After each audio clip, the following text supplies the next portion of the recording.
Yo, peace, was good. Welcome to the install my CD collection. This is part 27. Excuse me. Before I start, I want to give a shout out to my dude, the Daydream Sound, a fellow YouTuber. I want to give a shout out to him, the Insonic Guru himself. He made a video a couple of days ago. You know, he just wanted to give a shout out to like some of the YouTubers that he followed that he enjoyed watching. I was included, and I had the honor to be in the first person that he mentioned, and I fucking, you know, I'm honored when he did that. You know what I'm saying? Because, matter of fact, I gotta give him props because, you know, he was the one that gave me the idea to post videos on YouTube. Because before I would just post my beat videos on Facebook, but you know, he told me if I put it on YouTube, that, you know, I would get a lot more subscribers, more viewers and shit like that. And thanks to him, that happened, you know what I mean? And I'm gonna give a shout out to him on that. But he pretty much praised me, telling me he was explaining how, you know, he saw me grew as a producer, just like how I you know, analyze music and stuff like that. I'll post on the link in the description box. But shout out to him as well. Shout out to Logic Bomb. Shout out to Hip Hop 97. He's the other two that he mentioned in the video. But enough of that. Without further ado, show you guys some of the CDs that I bought this past weekend. Bought a couple CDs. Bought like 5 of them shits. I bought 2 at FYE. Around my way, down like was like by Wellington Mall, and the others at Best Boynton Beach, FYE. But without further ado, I'll show you these albums. First album that I want to show you guys is State Property's second album, Chain Gang, Vol.II, released in 2003. Everybody should know State Property is Beanie Sigel's old group that got started back in like 2001. They put out an album called State Property, which was also the soundtrack of the movie, because they made a movie called State Property, but they also made the soundtrack to that album, to that movie, State Property. But it's also their first album, so it was kind of pretty dope. But members consist of Beanie Sigel, Freeway, Oskino, Emilio Sparks, and Young Guns. And did I say Freeway? Freeway, Petey Crack, and I say Young Guns because Young Chris and Young Neef. Dope Philly group, you know what I'm saying? Like I said, released in 2003. This is the second album, and this was the last song that they ever put out. You know, this song was known for singles like "Can't Stop, Won't Stop," which I believe is the only single off the album. Which I didn't really care for that song when it came out, and to this day I still don't care for it. It's too bubbly, it's too happy. I don't like that shit. But the rest of the songs, you know, has like that real street vibe to it, and which I like, that real gangster shit. You know what I mean?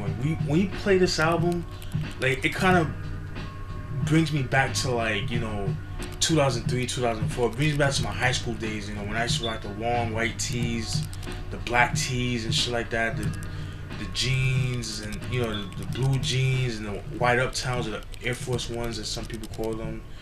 You know what I'm saying? Or your Uptowns or whatever. You know, you have like your different colored long tees, and then you have to match your sneakers and shit like that. That's what brings back to me with this album, the memories and shit like that. One thing about this album is pretty dated.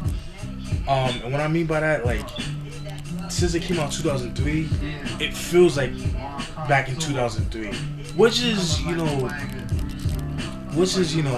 not bad. But with certain albums, like, it shows that the album has really aged very well.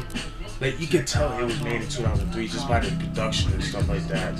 Songs like Can't Stop, Won't Stop definitely has that vibe to it. But overall, it's a pretty decent album. I actually like it, man. It's not bad. I prefer the first album, the State Property album, but this album was pretty dope, man. State Property was a little bit more gritty, a little more dirty in a sense. But yeah, this actually has some dope tracks. Songs like Temporary Relief, It's On with Beanie Sigel featuring Jay-Z, that was pretty dope. Rolling on the Freeway featuring Freeway, that was pretty dope. When You Hear That featuring Beanie Sigel and Petey Crack, featuring Dirt McGirt, aka Old Dirty Bastard, rest in peace. This one Old Dirty Bastard was with for at the time, until his death. Still in effect featuring Freeway and Neef. That's a joint that Alchemist produced for them. Been Down Too Long, fucking love that song. Been Down Too Long by Oskino.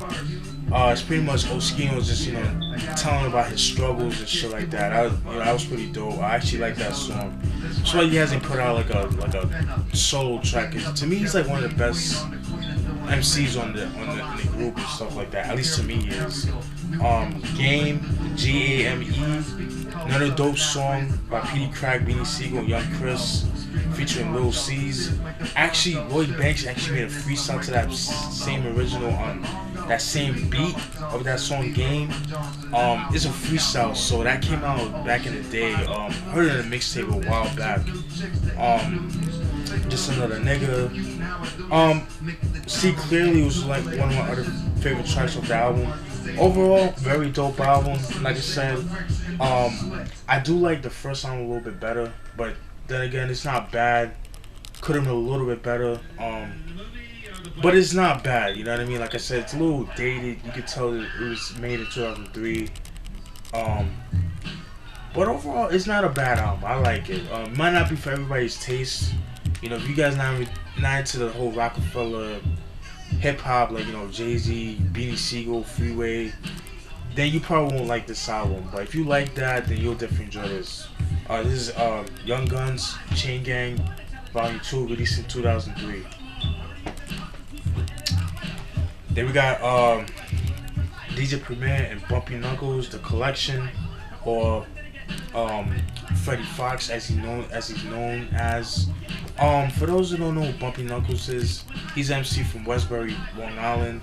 You gotta start back in the mid '80s. He's known for his affiliation with Eric B of Evergreen Rakim. He got put on by him, and he put out a couple of albums. I'll do a full-length review on that on Bumpy Knuckles when I do review this album eventually. But yeah, this album is pretty much songs that he's recorded pretty much back in the 2000s, from the early 2000s all the way up to 2012. But these are songs that, you know, there's some 12 inches that he had released back in the 2000s, and there's beats that Primo has submitted to other artists, but they rejected them. So pretty much, you know, Bumpy Knuckles, he just pretty much grabbed those songs, like, you know, picking up the table straps. That sounds bad, but you know what I mean. Just picking up all the, you know, rejected beats and made it his own and stuff like that, and it worked out for him because it worked well for him. Overall, very, very dope album. I highly recommend it. I got it FYE for $9.99, pretty decent price for that. My only gripe with this album is not the beats himself, but it's Bumpy Knuckles himself. My things with him is that, you know, he's not as angry like he used to be. Like back in the day, he was like more grind. He was more angry. He had more energy. Like right now, he's like a little bit more mellow. I mean, he's still angry, but he's like he's like a mellow angry, if that makes sense. He's just not. It's same thing with how I feel with MOP. Like MOP, they just don't have that angry energy like they used to do back in the day. I guess it's because of their age. I guess they're getting older. You know, they scream for so fucking long. Like, you know, their throat can't really take it as much, you know what I mean? But if you like that angry hip hop like I do, you'll definitely enjoy Kolexxxion. This is Kolexxxion, released in 2012 by Bumpy Knuckles and DJ Premier. Go pick it up. This is dope hip hop. You guys complain that hip hop is dead. I don't know what you guys are talking about, because with albums like this, definitely need to pick it up. By the way, Bumpy Knuckles, he was supposed to come out with another version of this album, but with Pete Rock beats. Well, I guess rejected Pete Rock or unreleased Pete Rock beats. That shit needs to come out, man. I'm looking forward to that. You know what I mean? But yeah, this is a Kolexxxion by Bumpy Knuckles, aka Freddie Fox, and DJ Premier, released in 2012. Pick it up. Then we got A.D.O.R, Animal 2000, released in 2000. For those who don't know what A.D.O.R is, he's an MC from Mount Vernon, New York. That's Westchester County. also known as Money Earning Mount Vernon, homes of people like Denzel Washington, P Diddy or Puff Daddy, the late great Heavy D, Pete Rock, Smooth, Rap Lover, countless others people from Mount Vernon. I guess he got his start back in the early '90s. He got put on by P Diddy. Because they went to school together and stuff like that. He was actually working. I guess he was like an intern for Uptown Records at the time. And within that time of him being an intern, he put out his first single, "Let It All Hang Out," produced by Pete Rock, which was like a big single back in the day.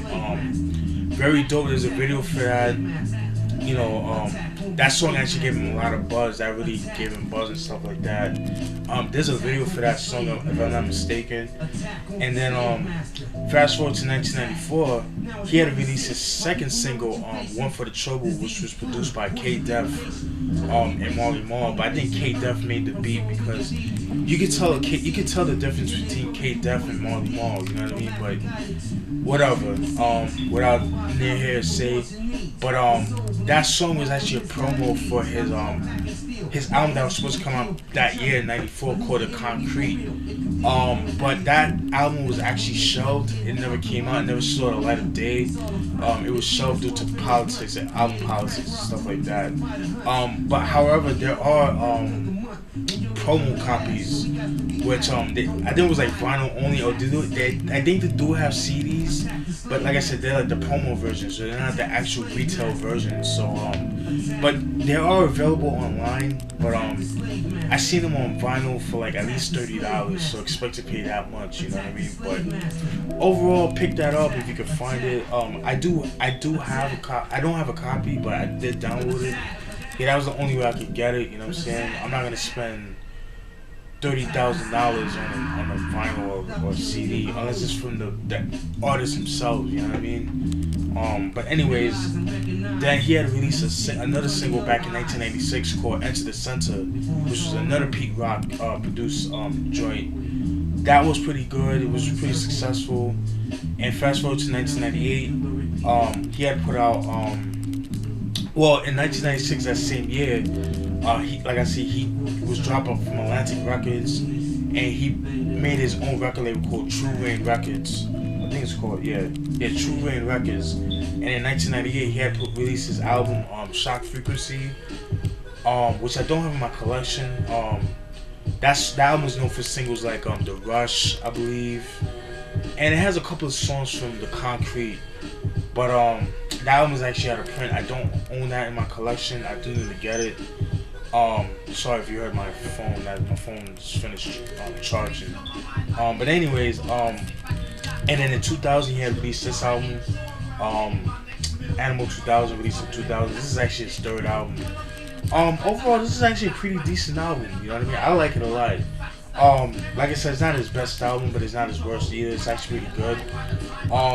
Because a lot of times when you have artists from the 90s that put out albums back in the 2000s, the majority of the time it's not good, because a lot of times they'll try to capture the sound at the time. You know what I mean? Like they'll try to put filler tracks and shit like that, like club infused tracks and stuff like that, and it doesn't really work for them. You know what I mean? But overall, it's actually pretty good. I actually like it. My favorite track off the album is the Rush Mecca 2000 mix. Fucking love that shit. It's very gritty. It's very street. What I like about A.D.O.R is his flow and his voice. Like he has like that classic.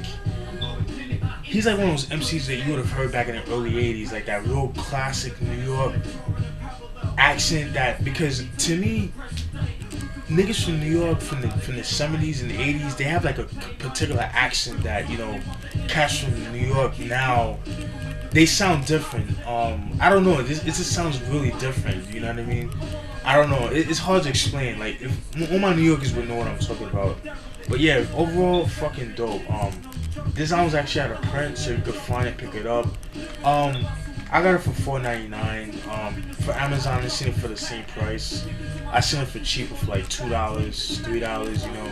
So you shouldn't spend more than $3 or $4 on this album. But yeah, highly recommended. A.D.O.R. Animal 2000, released in 2000.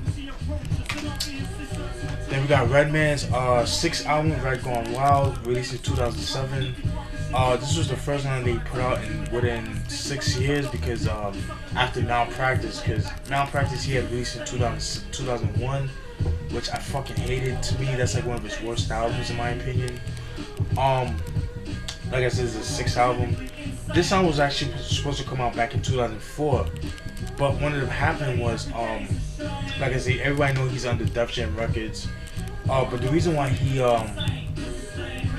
pushed it back so well as Def Jam is because what he saw what happened with Ghostface Killer, Method Man, and the Roots when they were under Def Jam. Those albums didn't get any promotion at all. They get no video treatment, no promotion, or none of that. And they were under Def Jam, for Christ's sakes, you know what I mean? And you know, he didn't want that to happen to him, so he pushed it back and released it 6 years later after the Malpractice album. So this album came out in 2007. Overall, in my opinion, this is a slight improvement from the Malpractice album. Singles I was known for, I believe it's Give Me One, which was a single. Get a House Check. What's the other single? I know there's another single. I think Put It Down was a single as well, if I'm not mistaken. I can't remember right now, but yeah. Overall, it's a decent album. It's not his best album, but it's not his worst either. It's a lot better than Malpractice in my opinion. The production is a lot better. His ear for beats were gotten a lot better. I don't know. To me, the last decent album from Redman, in my opinion, was Doc's Name 2000. But you could tell around that time, like, you know, Doc's 2000, Doc's Name 2000, like, he was kind of straying away from the dirty sound. His sound was getting a little more polished in a sense, you know what I mean? But overall, yeah, this is a decent album. I actually like it. If you guys like Redman, you guys should know what to expect with him. Come on, Superman Lover. I mean, you can't go wrong with that, you know what I mean? But yeah, that's it, man. Expect a review on this album. Doc's Name, not Doc's Name. Red Gone Wild, the album, released in 2007. Then last but not least, I've been looking for this album for years. I'm so glad I found a copy. And that album is Fat Joe's 3rd album, Don Cartegena, released in 1998. Been looking for this album for years, and I'm so glad I found this shit. Everybody should know who Fat Joe is. You know, he used to be down with DITC, stuff like that. I reviewed his first 2 albums, Represent and Jealous One's Envy. My favorite albums from him, as well as this album. To me, this was the last decent album that Fat Joe put out, in my opinion. Singles I was known for are, I believe Find Out was, no, not Find Out. Don Cartegena was a single. John Blaze, which was like the biggest song of the album. Yeah, Don Cartegena was a single. John Blaze, and I think Bet Your Man Can't was a single as well, but that was like more of an underground single. But yeah, this is actually a decent album. Street shit, straight gutter shit. You know what I mean? Don't let the wardrobe fool you. You know, it's far from flashy. It's definitely that real street gritty shit. Highly recommended. You know what I mean? And especially with Big Pun in his corner, you know, you gotta put out some dope shit. You know what I mean? This is Don Cartegena, Fat Joe, released in 1988. Go pick it up. This album was actually out of print, so if you can find it, pick it up. You shouldn't spend more than $10 on this album. That's just my opinion as far as buying it used. You know what I mean? But yeah, pick it up. If you can find it, pick this shit up. Highly recommended. To me, the last great Fat Joe album, in my opinion. And that's it, folks. Hope you guys enjoyed that review or that CD update or my CD collection. Stay tuned for more videos. Peace.